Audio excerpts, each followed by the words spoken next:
പമ്പ ജലോത്സവം ഫെബ്രുവരി 1 നടത്താൻ ജില്ലാ കളക്ടറോട് നിർദ്ദേശിച്ച് ഹൈക്കോടതി. പരിഷ്കരിച്ച തീയതിയിൽ മത്സരത്തിന് അനുമതി നിഷേധിച്ചതിനെതിരെ ബോട്ട് ക്ലബ്ബ് നൽകിയ ഹർജിയിലാണ് ഹൈക്കോടതിയുടെ ഉത്തരവ്. നേരത്തെ 2 തവണ മത്സര തീയതി മാറ്റി നിശ്ചയിച്ചിരുന്നു. വിവരങ്ങൾ കൊച്ചിയിൽ നിന്ന് നിഷ ദിലീപാണ് നമുക്ക് നൽകുന്നത്. നിഷ, 2 തവണ മാറ്റിവെച്ചതാണ് തീയതി. നിഷ വാർത്തയുടെ വിശദാംശങ്ങൾ നൽകും. അതിനു മുൻപ് പമ്പ ജലോത്സവം ഫെബ്രുവരി 1 നടത്താനാണ് ജില്ലാ കളക്ടറോട് ഹൈക്കോടതി നിർദ്ദേശിച്ചിട്ടുള്ളത് എന്നുള്ളതാണ്. ഗൗതം പറഞ്ഞതുപോലെ ഓണം കഴിഞ്ഞു. അതെ, വല്ലാത്ത നൊസ്റ്റു ഉയർത്തുന്നല്ലേ ഗൗതമിനെ സംബന്ധിച്ചിടത്തോളം വല്ലാത്തൊരു നൊസ്റ്റാൾജിക് മൊമെന്റ് ആണ്. മാത്രമല്ല അടുത്ത കാലത്താണ് ഈ ജലോത്സവങ്ങളുടെയൊക്കെ തീയതികൾ മാറുകയും ഇപ്പോൾ നെഹ്റു ട്രോഫി തന്നെ ഇതാക്കി. പണ്ട് 1952 മുതൽ ഓഗസ്റ്റ് മാസത്തിലെ 2ാം ശനിയാഴ്ചയായിരുന്നു നെഹ്റു ട്രോഫി നടക്കുന്നത്. പക്ഷേ വലിയ പ്രളയം നമ്മുടെ സംസ്ഥാനത്ത് 2018 ഉണ്ടായി. പിന്നീട് കൊറോണ വന്നു. അതിനുശേഷം ഇപ്പോൾ നെഹ്റു ട്രോഫിക്ക് ഒരു നിശ്ചിത തീയതിയില്ല. ഓഗസ്റ്റ് മാസത്തിലെ 2ാം ശനി എന്നത് മാറി ഇപ്പോൾ ഓഗസ്റ്റ് മാസത്തിൽ ഏതെങ്കിലും ഒരു ശനിയാഴ്ച എന്ന നിലയിൽ, അതായത് ഓഗസ്റ്റ് മാസത്തെ 2ാം ശനി എന്നുള്ളത് എനിക്ക് തോന്നുന്നു എല്ലാവർക്കും അറിയില്ല എന്ന് തോന്നുന്നു. അതെ. അപ്പോൾ അതുപോലെ ഓരോ മാറ്റങ്ങളാണ്. ഇപ്പോൾ ഇതൊരു കേസുമായി ബന്ധപ്പെട്ടാണ് ഈ ജലമേള ഫെബ്രുവരി മാസത്തിലേക്ക് മാറ്റി വെച്ചിരിക്കുന്നത്. ശരിക്കും ഇതെല്ലാം ഓണക്കാലത്ത് തന്നെ നടക്കണം. കാരണം ജലോത്സവത്തിന്റെ ഒരു ഭംഗി എന്ന് പറയുന്നത് ഓണത്തോടൊപ്പമാണ് നമ്മുടെ മനസ്സിലേക്ക് വള്ളംകളിയുടെ താളവും മേളവും ഒക്കെ എത്തുന്നത്. അതുകൊണ്ട് 2 തവണ മാറ്റിവെച്ചു. അങ്ങനെ ഇപ്പോൾ ഫെബ്രുവരി 1 എന്നുള്ള ഒരു തീയതി അല്ലേ? കാരണം യാതൊരു ബന്ധവും ഇല്ലാത്ത ഒരു തീയതി ഫെബ്രുവരി 1 എന്നുള്ളതാണ്. നിഷയിലേക്ക് ഇതിന്റെ ഒരു നാൾവഴി കൂടി ഒന്ന് പറയൂ ഈ കേസിന്റെ പ്രേക്ഷകർക്ക് വേണ്ടിയിട്ട്. ഒപ്പം ഈ ഫെബ്രുവരി 1 ഈ ജലമേള നടത്തൂ എന്ന് കോടതി നിർദ്ദേശിക്കുന്നതിലേക്ക് കാര്യങ്ങൾ എത്താൻ സാഹചര്യം എന്താണ് ഉണ്ടായത്?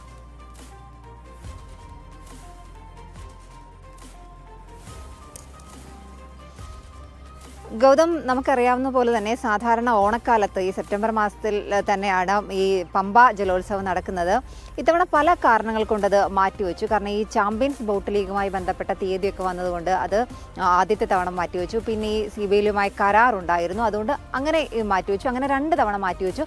പിന്നീട് ഈ നീരേറ്റുപുറം ബോട്ട് റേസ് ക്ലബ്ബ് ഈ പമ്പ ജലോത്സവം ഫെബ്രുവരി 1 നടത്താനായിട്ട് തീരുമാനിച്ചു. അതിനായിട്ട് ജില്ലാ ഭരണകൂടത്തെ ഇക്കാര്യം അറിയിച്ചു. പക്ഷേ ജില്ലാ കളക്ടർ അതിന് അനുമതി നിഷേധിക്കുകയാണ് ഉണ്ടായത്. തുടർന്നാണ് ഈ നീരേറ്റുപുറം ബോട്ട് റേസ് ക്ലബ്ബ് ഹൈക്കോടതിയെ സമീപിച്ചത്. എന്തുകൊണ്ടാണിത് മാറ്റിവെച്ചത് എന്നുള്ള കാരണങ്ങൾ, ഈ CBLുമായി ബന്ധപ്പെട്ട കാരണങ്ങളൊക്കെ തന്നെ കൃത്യമായി തന്നെ ഈ നീരേറ്റുപുറം ബോട്ട് ക്ലബ്ബ് ഹൈക്കോടതിയെ അറിയിച്ചിരുന്നു. അത് അവരുടെ ആ കാര്യങ്ങളൊക്കെ ബോധ്യപ്പെട്ട ഒരു സാഹചര്യത്തിലാണ് ഇത്തരത്തിൽ ഹൈക്കോടതി ഈ ഫെബ്രുവരി 1 തന്നെ ഈ പമ്പ ബോട്ട് റേസ് നടത്താനായി ജില്ലാ കളക്ടർക്ക് നിർദ്ദേശം നൽകിയത്. എന്തായാലും നമുക്കറിയാം ഈ ഓണക്കാലത്താണ് ഇത്തരത്തിൽ നെഹ്റു ട്രോഫി അടക്കമുള്ള വള്ളംകളികൾ നടത്തുന്നത്. അതാണ് അതിൻ്റെ ഒരു ഭംഗിയും ഒപ്പം തന്നെ ആളുകളുടെ ഒരു ആവേശവും ഒക്കെ. ഈ ജലോത്സവങ്ങളെല്ലാം ഓണക്കാലത്തോടനുബന്ധിച്ച് നടത്തുന്നതാണ്. അങ്ങനെ ഈ പമ്പ ജലോത്സവവും ഓണക്കാലത്തോട് തന്നെ അനുബന്ധിച്ച് നടത്തുന്നതാണ്. ഈ സാധാരണ ഈ 2025 സെപ്റ്റംബർ 19 നടക്കേണ്ടതായിരുന്നു ജലോത്സവം. പക്ഷേ ഈ ഞാൻ പറഞ്ഞതുപോലെ തന്നെ ഇത്തരത്തിൽ ഈ CBLുമായി ബന്ധപ്പെട്ട തീയതികൾക്കൊക്കെ മാറ്റം വന്നതുകൊണ്ടാണ് അത് മാറ്റിവെച്ചത്. പിന്നീട് ഈ CBLുമായുള്ള കരാർ കൊണ്ടും 2ാമത്തെ തവണയും മാറ്റിവെച്ചു. അങ്ങനെ പുതിയ തീയതി ക്ലബ്ബുകാർ നിശ്ചയിച്ചു. അതാണ് ഫെബ്രുവരി 1. അങ്ങനെ ഫെബ്രുവരി 1 നടത്താൻ അനുവദിക്കില്ല എന്ന് ജില്ലാ ഭരണകൂടത്തിൽ നിന്ന് അങ്ങനെ ഒരു ആവശ്യം അവർ നിരാകരിച്ചത് കൊണ്ടാണ് ഇത്തരത്തിൽ ഈ ക്ലബ്ബുകൾക്ക് ഹൈക്കോടതിയെ സമീപിക്കേണ്ടി വന്നത്. എന്തായാലും ഹൈക്കോടതി ഫെബ്രുവരി 1 തന്നെ പമ്പ ജലോത്സവം നടത്തണമെന്ന് ജില്ലാ കളക്ടർക്ക് നിർദ്ദേശം നൽകിയിട്ടുണ്ട്. ഓക്കെ നിഷ, എന്തായാലും വ്യക്തമാണ്.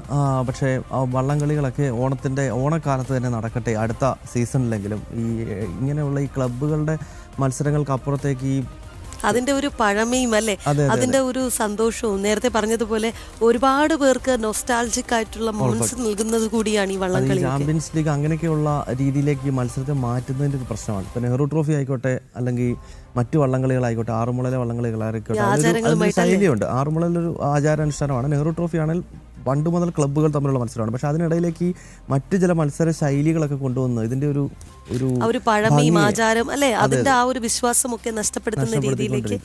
ഏതായാലും ഫെബ്രുവരി 1 പമ്പയിൽ വീണ്ടും ഒരു വള്ളംകളി വരികയാണ്.